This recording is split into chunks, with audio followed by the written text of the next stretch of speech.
Hello, I'm Christopher McLatchy, and in this video I'll be covering the topic of solving boundary value problems with linear dielectrics.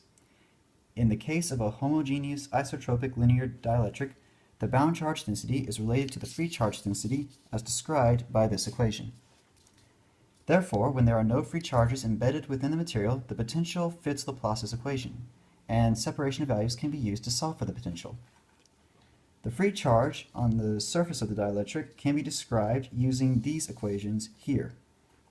Now, because the potential should end up being a continuous function, we know that the potential directly above the surface of the material should be equivalent to the potential directly below the surface of the dielectric. Now, in problem 4.22 in Griffith's textbook, we are given a scenario in which a long cylinder of linear dielectric material is placed within a uniform electric field E0 that is perpendicular to the axis of the cylinder. The cylinder has a radius of A, and the material has a susceptibility of chi sub E. We are asked to find the electric field that is produced within the cylinder. These are the boundary conditions that we will be using to solve for the potential. Boundary condition 1 comes from the continuity of the potential that we addressed earlier. Boundary condition 2 comes from this equation here, as there are no free charges in the problem. Boundary condition 3 comes from the fact that the uniform electric field that the cylinder is placed in is not affected by the cylinder at a distance far away from the cylinder. Now, by using separation of variables, you should get this general equation here. To find the potential, all we need to do is solve for the coefficients. For the potential inside the cylinder, B must be 0, as the function will blow up at the center of the cylinder otherwise. Therefore, we can describe the potential inside the cylinder with this equation. For the potential outside the cylinder, A must be 0, as the function won't converge otherwise. We also need to consider that the potential should converge as dictated by boundary condition 3.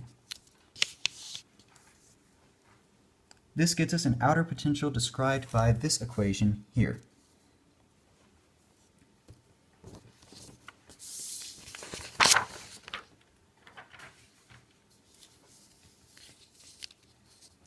Using boundary condition 1, we get this equation,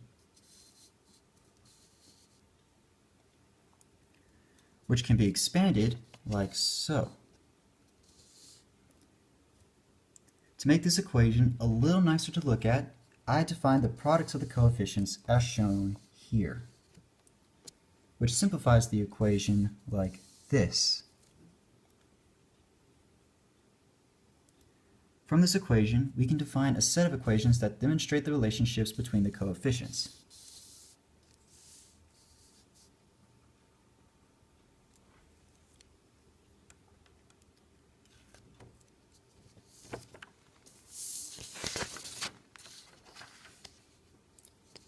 Using boundary condition 2, we can obtain this equation.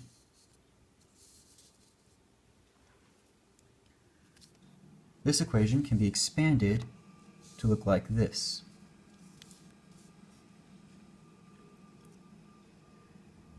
From this equation, we can obtain another set of equations to further describe the relationships between the coefficients.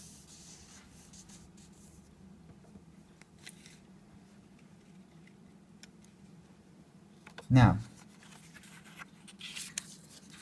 by using this equation and this equation, we can obtain this equation here. And by using this equation here and this equation, we can obtain this equation as described here. Now, if g sub k is any value other than 0, this means that epsilon over epsilon naught is equal to -1, which is impossible. Therefore, g sub k must be equivalent to 0. Now, if we use this equation here with this equation, we obtain this equation, which, if you notice, is the exact same. It has the exact same issue as we had up here, and thus h sub k is equal to 0 as well. Now that we have defined our coefficients, let's return to the equation we obtained for the potential within the cylinder. After we expand the function like this, we can plug in the values that we found for the coefficients, which results in this equation here. Now, assuming that the potential at the center of the cylinder is 0, we find that G naught is 0, which gives us this equation.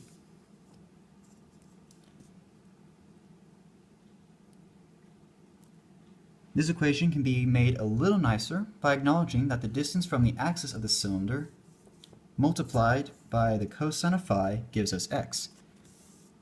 This results in this equation here. Now that we have the potential for inside the cylinder, we can find the electric field inside the cylinder using this equation, which results in 2 times epsilon naught times E naught divided by the sum of epsilon and epsilon naught. And finally, by using the definition of the permittivity of the material, we end up with this equation.